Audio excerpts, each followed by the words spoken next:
J'ai 6 zones de la maison qui se désordonnent toujours et comment l'arrêter? Dans chaque maison, il y a des endroits qui semblent résister à l'ordre. Des zones qu'on range, et qui se désordonnent à nouveau en quelques jours. Des surfaces sur lesquelles les objets s'accumulent comme attirés par un aimant invisible. Des espaces qu'on évite de regarder parce qu'on sait ce qu'on va y trouver. Ce n'est pas une question de discipline. Ce n'est pas une question de volonté. Ce sont des zones qui ont des caractéristiques particulières, des raisons précises pour lesquelles elles attirent le désordre. Et quand on comprend ces raisons, on peut agir différemment. Dans cette vidéo, je vous parle de 6 zones qui se désordonnent toujours dans presque toutes les maisons. Et pour chacune, je vous partage ce qu'on peut faire pour que la situation change vraiment. Idée 1. L'entrée, la zone de dépôt automatique. L'entrée est presque toujours la première zone à accumuler les objets. Et c'est logique. C'est le premier endroit où on arrive quand on rentre.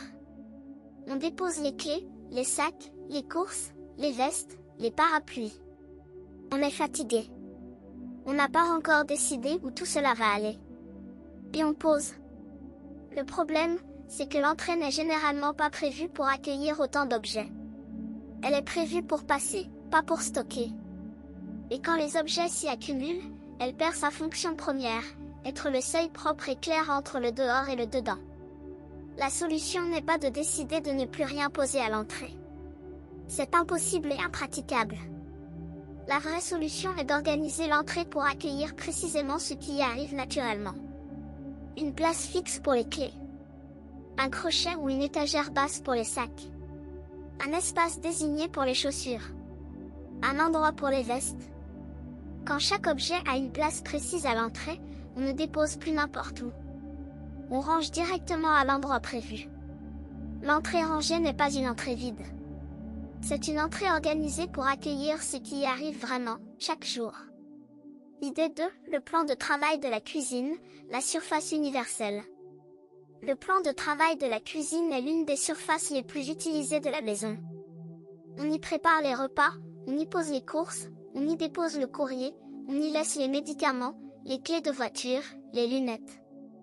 Il devient rapidement une surface universelle qui reçoit tout et n'appartient à rien. Le problème du plan de travail, c'est qu'il est horizontal et accessible. Il invite au dépôt. Et plus il y a d'objets dessus, moins il semble grave d'en ajouter un de plus. La solution est de définir très clairement ce qui a le droit de rester sur le plan de travail. Ce sont les objets utilisés quotidiennement pour cuisiner. Pas plus. Tout le reste, le courrier, les médicaments, les objets divers, doit avoir un autre endroit. Une corbeille fermée pour le courrier. Un tiroir pour les petits objets du quotidien. Un placard pour les médicaments. Quand ces zones alternatives existent, on ne pose plus sur le plan de travail par défaut. Et la règle la plus simple, et la plus efficace, après chaque utilisation de la cuisine, essuyer le plan de travail et le laisser dégager. Un plan de travail propre et libre donne envie de le garder ainsi. Idée 3. La chaise de la chambre, le garde-robe temporaire. Dans presque toutes les chambres, il y a une chaise. Et dans presque toutes les chambres, cette chaise devient progressivement un garde-robe temporaire. Les vêtements qu'on a portés mais qu'on ne veut pas encore laver. Les vêtements qu'on a essayés mais qu'on n'a pas mis. Les vêtements qu'on prévoit de porter demain. La chaise de chambre est l'une des zones qui se désordonne le plus vite, et qui résiste le plus aux tentatives de rangement. On la vide, elle se remplit à nouveau en quelques jours. La raison est simple, la chaise remplit un vrai besoin. On a besoin d'un endroit pour poser les vêtements dans cet état intermédiaire, ni sale ni prêt à ranger. Le problème, c'est que cet endroit est visible et qu'il s'accumule vite. 2 solutions fonctionnent bien. La première est de limiter la chaise à un seul vêtement à la fois. Quand on en pose un deuxième, le premier doit être rangé ou mis au linge. La deuxième solution est de remplacer la chaise par un crochet discret qui permet de suspendre les vêtements proprement. La suspension donne moins l'impression d'un tas et incite à être plus sélectif. Idée 4. La table du salon, la surface de vie. La table du salon, qu'elle soit basse ou plus haute, est une surface qui vit.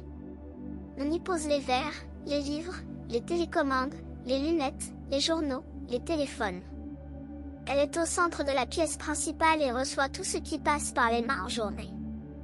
Le problème de la table du salon, c'est qu'elle est visible. Quand elle est en désordre, toute la pièce semble en désordre. Et pourtant, elle est l'une des plus difficiles à maintenir propre parce qu'elle est la plus utilisée. La solution est de lui donner un nombre maximum d'objets fixes. Par exemple, une télécommande, une bougie, un livre en cours de lecture. C'est tout. Tout ce qui s'y ajoute doit avoir une place alternative. Une petite corbeille ou un panier sous la table peut accueillir les objets du quotidien, les lunettes, le téléphone, le livre, sans qu'ils soient visibles sur la surface.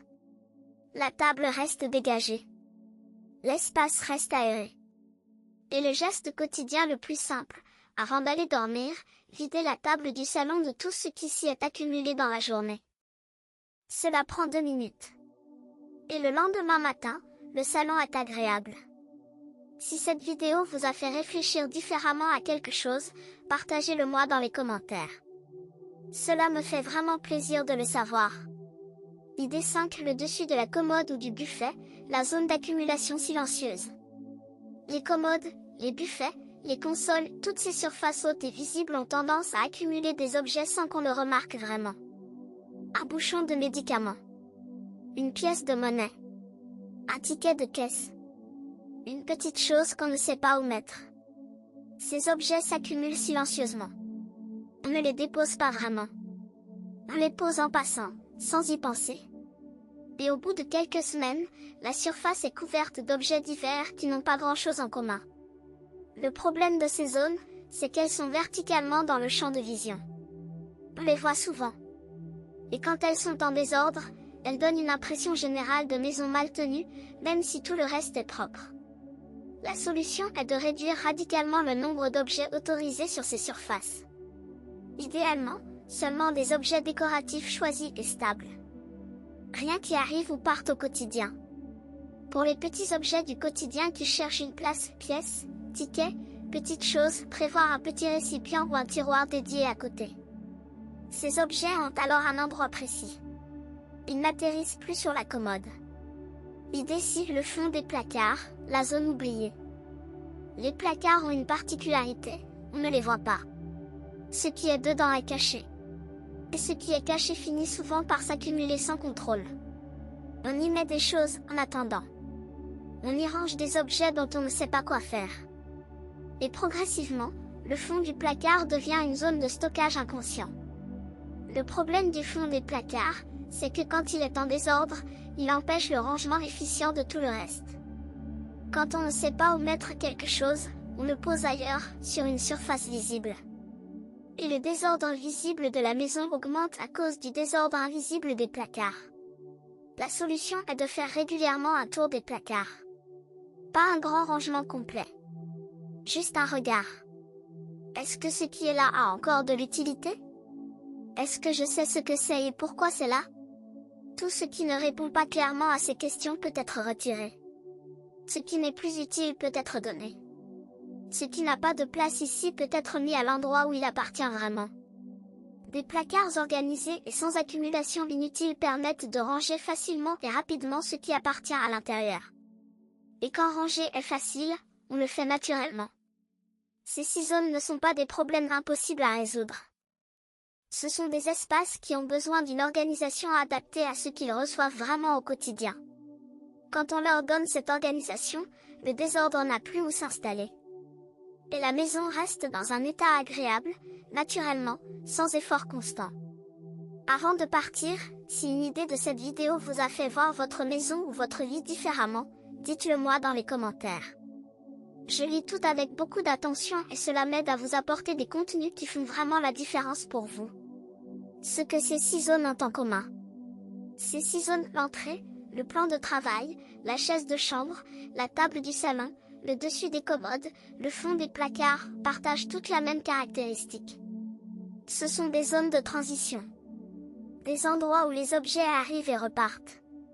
Des surfaces qui reçoivent ce qui n'a pas encore trouvé sa place définitive. Ce sont ces zones de transition qui accumulent le désordre parce qu'elles sont les premières à recevoir les objets en mouvement dans une maison. Et c'est précisément pour ça qu'elles ont besoin d'être organisées différemment des autres zones. La clé est de définir clairement ce qui peut rester dans chaque zone de transition et ce qui doit passer vers sa destination finale.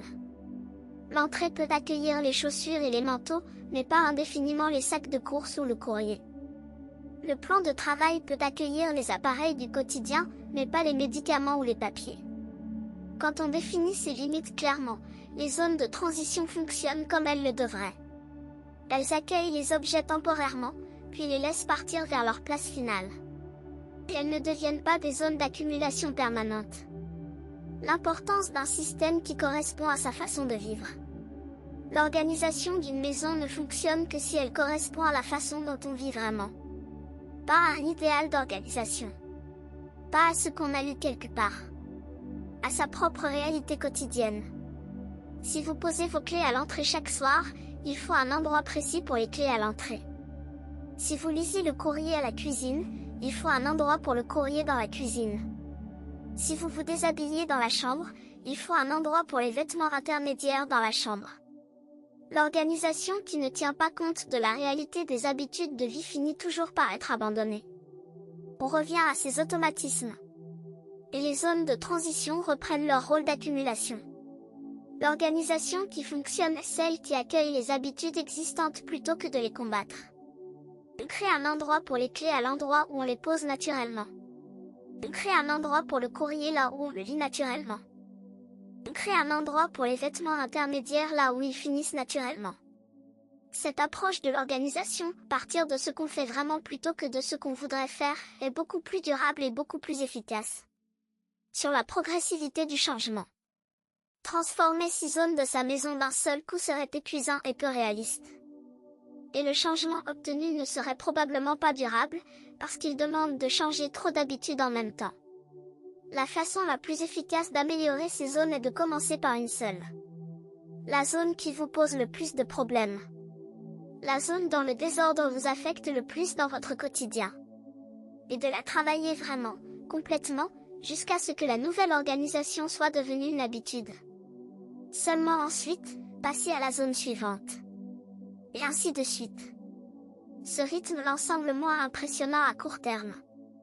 Mais il produit des changements durables, parce qu'on intègre vraiment chaque nouveau système avant de passer au suivant. En 6 mois, à raison d'une zone par mois, les 6 zones problématiques de votre maison peuvent être transformées. Et ces transformations tiendront dans la durée, parce qu'elles seront devenues des habitudes, pas des efforts.